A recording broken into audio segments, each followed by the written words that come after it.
शनिवार को एक रिपोर्ट के मुताबिक अमीरात एयरलाइन ने बेहद बुरी खबर दी, जिसमें कहा गया कि कोरोना महामारी के चलते एमिरेट्स ने नौकरियों की छंटनी की है, जिसमें 15% की कटौती की है। यानी एमिरेट्स ने सीधा सीधा 9,000 नौकरियां खत्म की हैं। मध्य पूर्व का सबसे बड़ी विमान सेवा एमिरेट्स, जो 270 चौड़े बॉडी वाले विमानों के एक बेड़े का संचालन करता है, मार्च के अंत में वायरस के प्रसार को रोकने के लिए वैश्विक बंद के भाग के रूप में संचालन को रोक दिया। ये 2 हफ्ते बाद एक सीमित नेटवर्क पर फिर से शुरू हुआ और संकट से पहले 157 से नीचे अगस्त के मध्य तक 58 शहरों में उड़ान भरने की योजना है। हालांकि इसके अध्यक्ष टिम क्लार्क ने पहले कहा है कि कुछ हद तक सामान्यता पर लौटने के लिए परिचालन में 4 साल तक का समय लग सकता है, और एयरलाइन हाल ही में पिछले हफ्ते की तरह संख्याओं का खुलासा किए बिना छंटनी के दौर का मंचन कर रही है। कोरोना संकट से पहले अपनी वार्षिक रिपोर्ट के मुताबिक अमीरात ने 4300 पायलट और लगभग 22,000 केबिन क्रू सहित कुछ 60,000 कर्मचारियों को नियुक्त किया। क्लार्क ने बीबीसी से एक इंटरव्यू में कहा कि एयरलाइन ने पहले ही अपने कर्मचारियों का 10वां हिस्सा काट लिया था और अमीरात को शायद कुछ और जाने देना होगा, शायद 15% तक। कंपनी के एक प्रवक्ता ने एएफपी को बताया कि एयरलाइन के पास रिपोर्ट में कुछ भी नहीं था।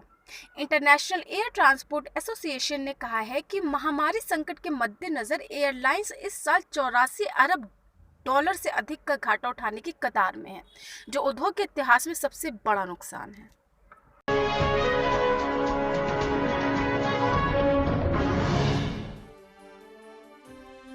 दुबई में सार्वजनिक स्थानों पर शीशा और धूम्रपान वाले क्षेत्रों को शनिवार यानी 18 जुलाई से फिर से खोलने की अनुमति दी जाएगी।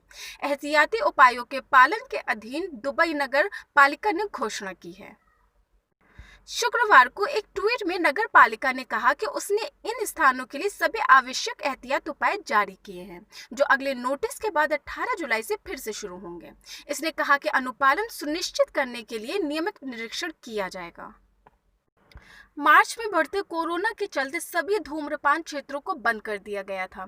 दुबई नगर पालिका और दुबई आर्थिक विभाग ने कोरोना वायरस के प्रसार को रोकने के उपायों के हिस्से के रूप में कैफे को भी बंद करने का आदेश दिया।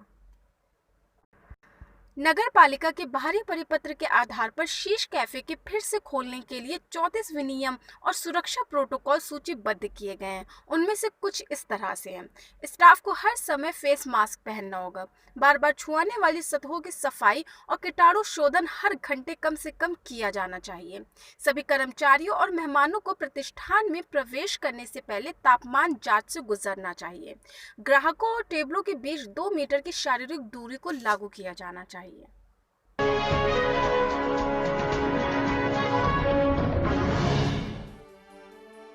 कनाडा के प्रधानमंत्री जस्टिन ट्रूडो ने सलमा लखानी को अल्बर्टा की 19वीं लेफ्टिनेंट गवर्नर के रूप में नियुक्त करने की घोषणा की। सलमा इस पद पर नियुक्त होने वाली पहली मुस्लिम महिला है। सलमा एक व्यवसाय के मालिक और एक वकील हैं और वह कनाडा के इतिहास में नियुक्त पहली मुस्लिम गवर्नर हैं। वह 1972 में युगांडा से कनाडा आ गई थी। कनाडा सरकार की वेबसाइट पर उपलब्ध जानकारी के मुताबिक अपने परिवार के एडमोंटन चले जाने के बाद सलमा लखानी ने यंग पीपल के साथ एक मेंटोरशिप भूमिका निभाई, जो अंग्रेजी नहीं बोलती थी। उन्होंने कनाडा में महिलाओं के अधिकारों, शिक्षा और स्वास्थ्य सेवा पर भी काम किया।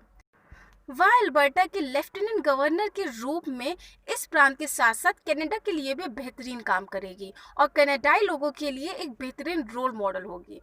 कनाडा के प्रधानमंत्री जस्टिन ट्रूडो ने कहा वह एडमोंटन में नॉर्थ कोस्ट कॉलेज के लिए सलाहकार समिति की अध्यक्षता भी करती है और उन छात्रों की मदद करने के लिए लाखों जुटे हैं जो एक शिक्षा प्राप्त करना चाहते हैं।